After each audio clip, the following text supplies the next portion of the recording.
Področje obnovljivih virov energije in učinkovite rabe energije je porazgnano kot ogromen potencial za zelena delovna mesta. Vendar je tudi povezano z novimi materiali in tehnologijami, katerih uporaba zahteva usposobljene strokovne kadre. Tudi na področju energetske prenove stavb je tako. In ker je povečanje učinkovitosti rabe energije v stavbah v Evropi ena nosilnih strategij za blaženje podnebnih sprememb in zmanjšanje odvisnosti od nafte, je bila v Sloveniji že pred 20 leti ustanovljena mreža energetskih svetovalcev En svet. Zdaj je razširjena po celi Sloveniji in je namenjena svetovanju gospodinjstev za povečanje energetske učinkovitosti in promocijo obnovljivih virov energije. Poslanstvo in dejavnost mreže En svet je predstavil svetovalec Bojan Žnidaršič iz Cerknice. Poslanstvo energetskega svetovalca za gospodinjstvo v projektu En svet je, da pomagamo gospodinjstvom, konkretnim ljudem z konkretnimi problemi in pomagamo ponajti jasno konkretne odgovore. Celotno naše delo obsega učinkovito rabo energije, kar pomeni vse na ovoju stavbe, od kleti, od temeljev, do fasade, oken, do zadnje plošče ali do strehe. In seveda jasno učinkovita raba energije tudi pri ogrevalnih sistemih.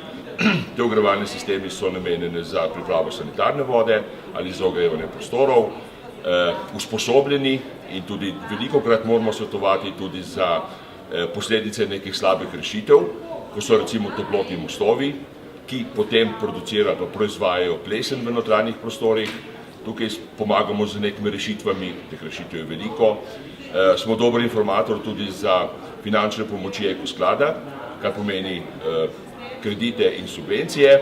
In seveda vseh skupaj z strankami, z gospodinjstvi, ki pridejo v naše svetovalne pisarne, ponajdemo odgovore praktično za vse težave.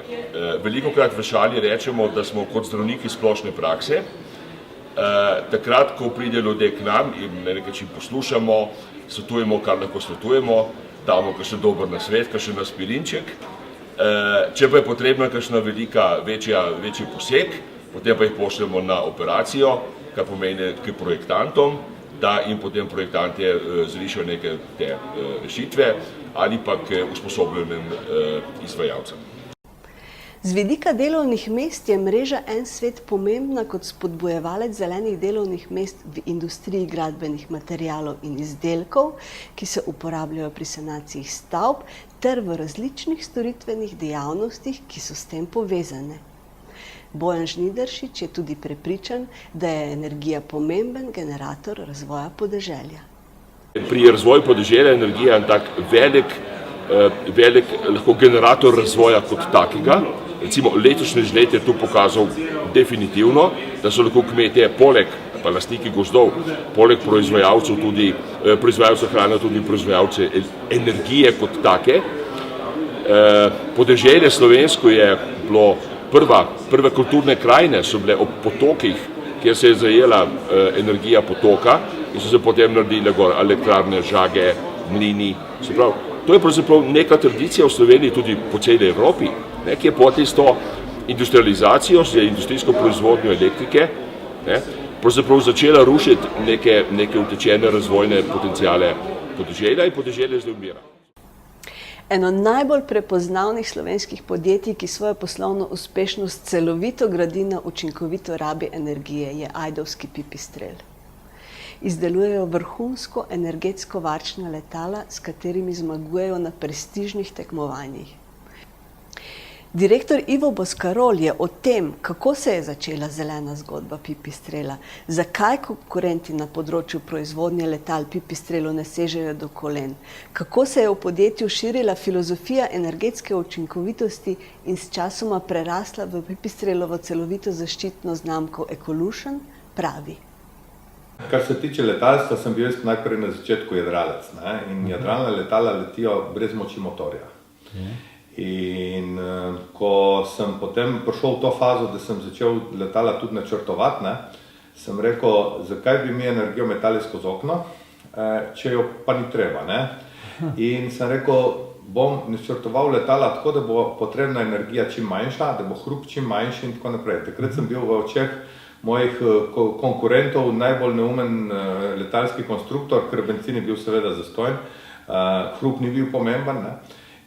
Ampak zdaj v teh 20-25 letih, ne, ko se je pa trend obrnil, ne, ko hočejo vsi, bom rekel, biti energetsko učinkoviti, ko hočejo vsi zeleni biti in tako naprej, imamo pa mi seveda 20 let prednosti, ne, in zaradi tega nam nobeden ne pride do kolen, ne. Mi smo leta 2007 uspeli predstaviti prvo popolnoma električno letalo, ne zaradi tega, ker bi bili močni v elektriki, ne, ampak zaradi tega, ker je bilo naše letalo pač grejeno tako, da je bila potrebna energija tako majhna, da je tudi elektropogon, ki je še vedno zelo šibek, zadoščal, ne.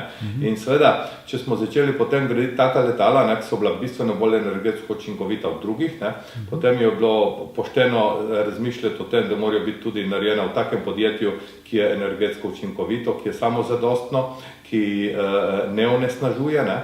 Potem seveda je ta filozofija prešla tudi na zaposlene, da pač živimo na tak način, da se vozimo na tak način. In pol je to preraslo dejansko v eno tako našo zelo močno filozofijo celotnega brenda, ne, da nas dejansko zdaj vsi, kolikor hitro rečete, pipistrel je učinkovitost, ne. In to je energetska učinkovitost, kar pomeni seveda racionalno rabo fosilnih goriv, tudi če so motori bencinski, da niso električni in tako naprej. Tako da, ja, to je taka, mi imamo to prav tudi zaščiteno znamko Ecolution, ne. Tako da je to cela, bom rekel, zgodba, ne, da namesto za novo leto, namesto čestitk posadimo drevesa, da ne podiramo dreves in tako naprej. Čisto vse gre v tej smeri, ne. Ta objekt, v katerem smo, ima 11 sistemov racionalne rabe energije in proizvodnje energije, ne, je popolnoma energetsko samozadosten, od geotermalnih sond do kogeneratorja, do sončne elektrarne, do polja za skladiščenje energije in tako naprej. Boscarol tudi pove, da biti pionir ni enostavno. In skratka postavljamo ene standarde v letalstvu, za katere smo prepričani, da bo jutri nekaj normalnega. Danes je pa seveda težko biti, ne, zlasti na področju letalstva je težko biti pionir, ker je treba premikati meje, treba premikati zakonodajo, treba premikati miselnost v glavah in tako naprej. Pipistrelovi kupci so osveščeni in zahtevni. Moji kupci so osveščeni ljudje, ne. In ne glede na to, ali so Američani, ali so Kitajci, ali ne vem, od kje so, oni se zavedajo, kaj so globalne spremembe, oni se zavedajo, kaj je racionalna raba energije. In ne nazadnje, bogatejši kot je kupec, bolj je varčen, oziroma bolj je racionalen. In noben, ki je obogatel, ne meče denarja skozi okno, ne. In on še prekleto dobro pogleda, ali letalo rabi 30 litrov na uro ali samo 15 litrov na uro. Del Pipistrelove zgodbe o energetski učinkovitosti je tudi stavba njihovega razvojnega in raziskovalnega inštituta, v katero so vgrajene najmodernejše tehnologije s področja učinkovite rabe energije in pridobivanja energije iz obnovljivih virov. Glede na lokalno mikroklimo je bila določena celo pozicija stavbe. Izraba geotermalne in sončne energije, visoko učinkovita okna in prezračevalni sistemi stavbi omogočajo popolno energetsko samozadostnost. V času naraščajočih cen energentov in vprašljive zanesljivosti oskrbe z njimi, to seveda močno zvišuje konkurenčnost podjetja in njihovih izdelkov. V Pipistrelu o prilagajanju na spremembe in pomenu neodvisnosti od fosilnih energentov razmišljajo takole.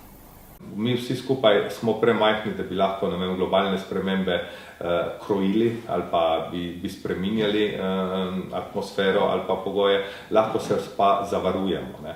In to, kar mi delamo, je praktično to, ne. Mi imamo objekt, ki je energetsko učinkovit, neodvisen od omrežja, dejansko samo iz obnovljivih virov. Zakaj? Ker če bo jutri prišlo do močnejših klimatskih sprememb, ne, tako kot so bile zdaj recimo v Sloveniji ta žled, ne, če bi tukaj bil žled, mi bi delali celo zimo lepo na toplem oziroma cel čas pa poleti na hladnem, zaradi tega, ker nismo odvisni od omrežja. To je pomembno danes. Ne?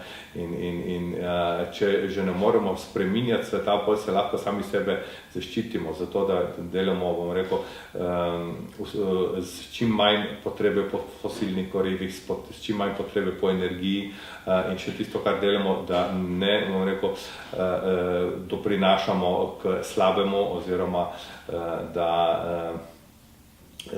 ne onesnažujemo in tako naprej.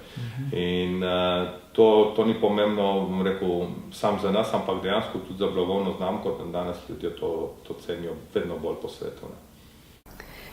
Pipistrelove zgodbe o uspehu pa ne bi bilo brez visoko usposobljenih zaposlenih. Predstavitev Pipistrela zato zaključimo z nekaj mislimi Iva Boscarola o pomenu lastnega znanja in motivirajočega delovnega okolja. Danes je celotno svetovno znanje na dosegu leve tipke na miški od računalnika. Zato, da pričakuješ, da je produkt dober, mora biti delavec zadovoljen, zato, da pričakuješ, da je produkt inovativen, mora biti delavec motiviran. To znanje je pomembno, ker če to znanje kupujete, potem ste takoj druga liga. Vi znanje morate imeti doma, je treba pa seveda sodelovati, mi sodelujemo z univerzami, z inštituti praktično povsod. Ker danes, če znanje skrivaš, enostavno ga bo skrivali tudi drugi. Ko smo zmagali na NASA, smo Američanom pobrali tam 1,5 milijona, so imeli moji znanstveniki ponudbe od NASA, od Google in tako naprej, po 200-250 tisoč dolarjev na leto, pa ni nobeden šel, pa tukaj imajo 4-krat, 5-krat manj. Ne? Zakaj? Zaradi tega, ker danes mladim pomeni več motiv, pomeni to, da so ponosni na to, kar naredijo, da s ponosom lahko povejo, kje so v službi in tako naprej. Seveda, denar je pomembno za to, da preživiš, da imaš tisti normalen standard, vendar mladim denar ni vse. Ne? Jaz pravim, da bogatstvo človeka se vidi, ko mu odzameš finančni del, takrat vidiš potem, koliko je on bogat. In to tudi vsi, bom rekel, tisti, ki so res nekaj pomenijo, ali Larry Page od Google in tako naprej, vsi na enak način razmišljajo. To je to.